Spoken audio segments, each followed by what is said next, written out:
नमस्कार दोस्तों, welcome to my channel अड्डा एजुकेशन।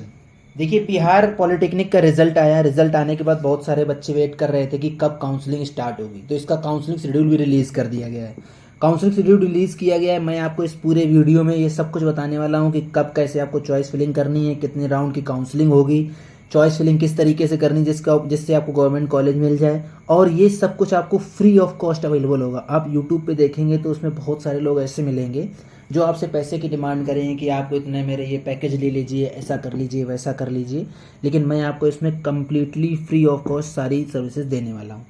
अभी देखिए, ये जो काउंसलिंग शेड्यूल रिलीज़ किया है बिहार पॉलिटेक्निक के लिए, वो पूरा मैं स्टेप बाय स्टेप आपको समझा देता हूँ। हालांकि इन लोगों ने जो ये शेड्यूल रिलीज़ किया है, ये सारी बातें इसमें लिखी हुई हैं। अगर आप उसको पढ़ना चाहते हो तो पढ़ लीजिए। पढ़ने के बाद अगर आपको नहीं समझ आ रहा है तो ये मेरी वीडियो आपके लिए है। मैं आपको स्टेप बाय स्टेप समझा देता हूँ। सबसे पहली बात तो ये है कि पॉलिटेक्निक इंजीनियरिंग जो पी है, उसके लिए ये काउंसलिंग शेड्यूल रिलीज़ हुआ है। जो पीएम, जो पैरामेडिकल वगैरह था, और जो एक और है पीएमएम, पीपीएम, उसके लिए अभी कोई काउंसलिंग शेड्यूल रिलीज नहीं हुआ है। इन लोगों ने इसमें स्टेप बाय स्टेप समझाया है कि कब एग्ज़ाम हुआ, एग्ज़ाम होने के बाद आपको अपना जाके रैंक कार्ड डाउनलोड करना है। रैंक कार्ड सारे लोग डाउनलोड कर चुके हैं, क्योंकि जैसे रिजल्ट आता है सारे बच्चे रैंक कार्ड डाउनलोड कर लेते हैं। उसमें आपकी कैटेगरी वाइज रैंक आई होगी, और इसके बाद अनरिजर्व्ड रैंक भी आई होगी। उसको आप संभाल के रखिएगा, वो आपके साथ काम आने वाला है। जब आपकी काउंसलिंग होगी तो उसमें काउंसलिंग में ये आएगा। अभी बात करते हैं कि ऑनलाइन चॉइस फिलिंग की।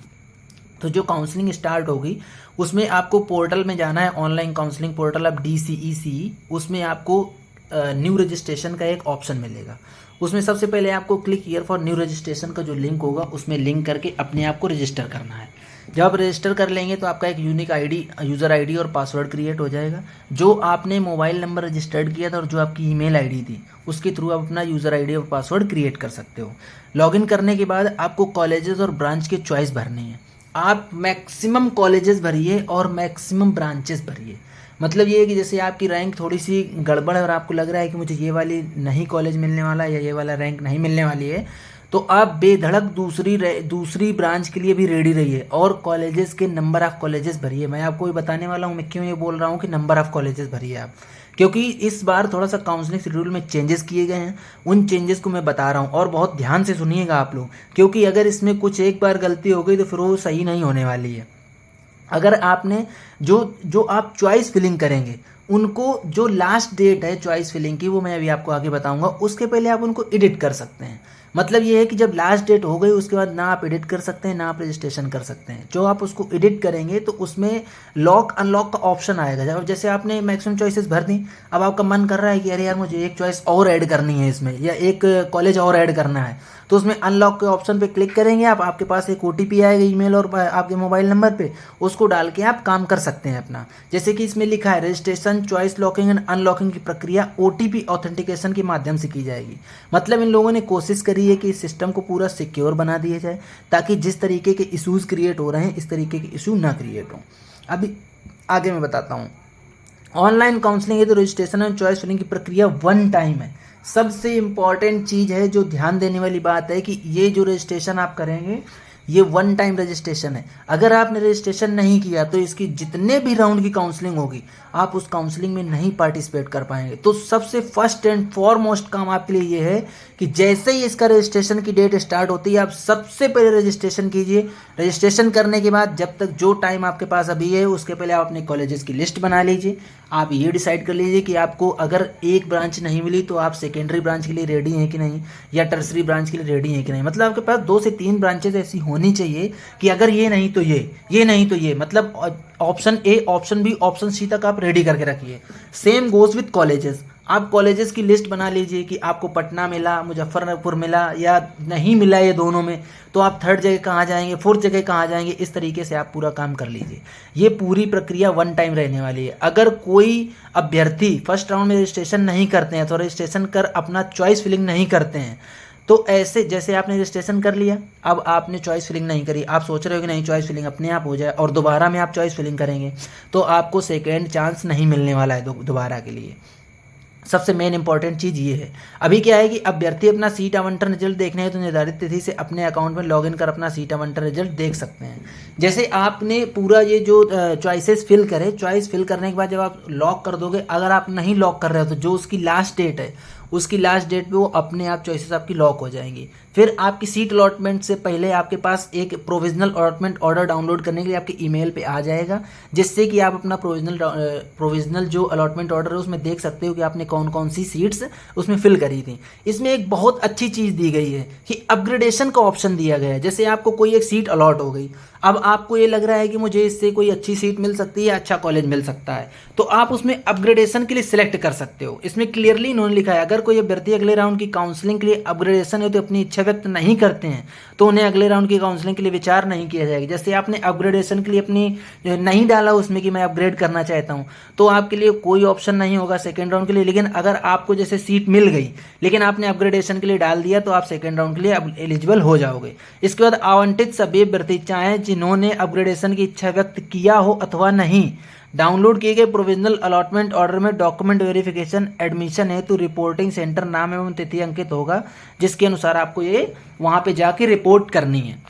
अब मैं आपको ये बता देता हूँ कि इसकी जो डेट रहने वाली है, जो कि बहुत ज़्यादा जरूरी है सारे स्टूडेंट्स के लिए, ये बहुत ज़्यादा जरूरी है। जो डेट्स हैं, ये जो सीट मैट्रिक्स इसका रिलीज कर दिया गया है, जो जितने भी कॉलेजेस हैं उनके सबका सीट मैट्रिक्स रिलीज हो गया है। इसकी साइट पे पड़ा हुआ है, आप लोग जाके डाउनलोड कर लीजिए। सीट मैट्रिक्स क्या होता है आप सबको पता है कि किस कॉलेज में किस ब्रांच की कितनी सीट्स हैं और किसने मतलब किस कैटेगरी में कितनी सीट है। Starting date of online registration cum choice filling for seat allotment 24 जुलाई से स्टार्ट हो रहा है। लास्ट डेट ऑनलाइन रजिस्ट्रेशन की है 30 जुलाई, मतलब 24 जुलाई से 30 जुलाई के बीच में आपके पास टाइम है। आप ऑनलाइन रजिस्ट्रेशन करो, चॉइस फिलिंग करो, अच्छे से बैठ के इत्मीनान से आप अपने दिमाग को शांत करके कॉलेजेस सेलेक्ट करो, अपनी ब्रांचेस सेलेक्ट करो। इसके बाद first round provisional seat allotment result publication date वो 5 अगस्त को, मतलब फर्स्ट राउंड का जो रिजल्ट आने वाला है कि आपको सीट मिली कि नहीं, वो 5 अगस्त को रिलीज किया जाएगा।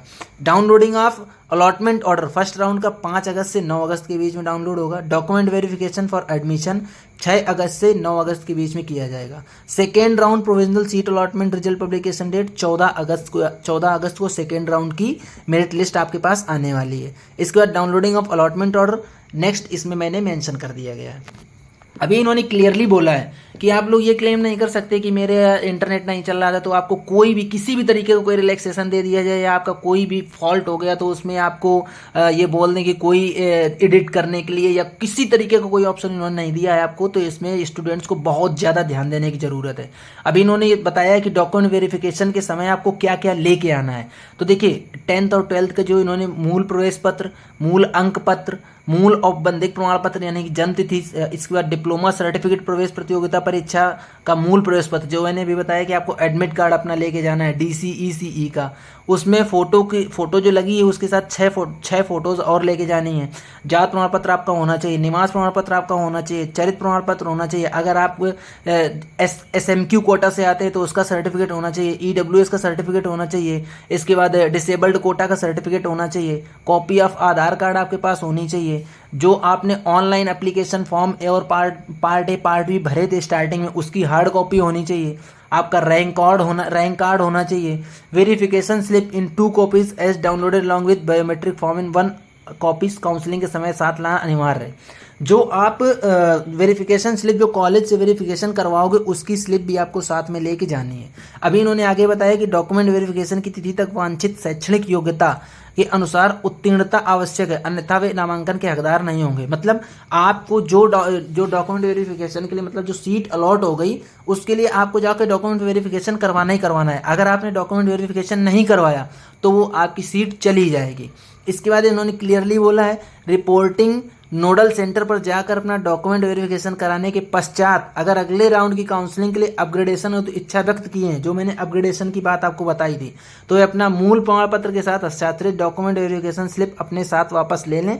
मतलब जब आपने जैसे रिपोर्ट कर दिया और आप अपग्रेडेशन के लिए सिलेक्ट कर चुके हो तो वहां से उनसे एक स्लिप वापस ले लो। और यदि सेकेंड राउंड में आपको सीट अपग्रेड होता है तो सेकेंड राउंड में आवंटित सीट पर नामांकन है तो निर्धारित रिपोर्टिंग सेंटर पर अपनी प्रथम चक्र के डॉक्यूमेंट वेरिफिकेशन स्लिप एवं संबंधित सभी वांछित मूल प्रमाण पत्रों के साथ निश्चित रूप से उपस्थित होंगे।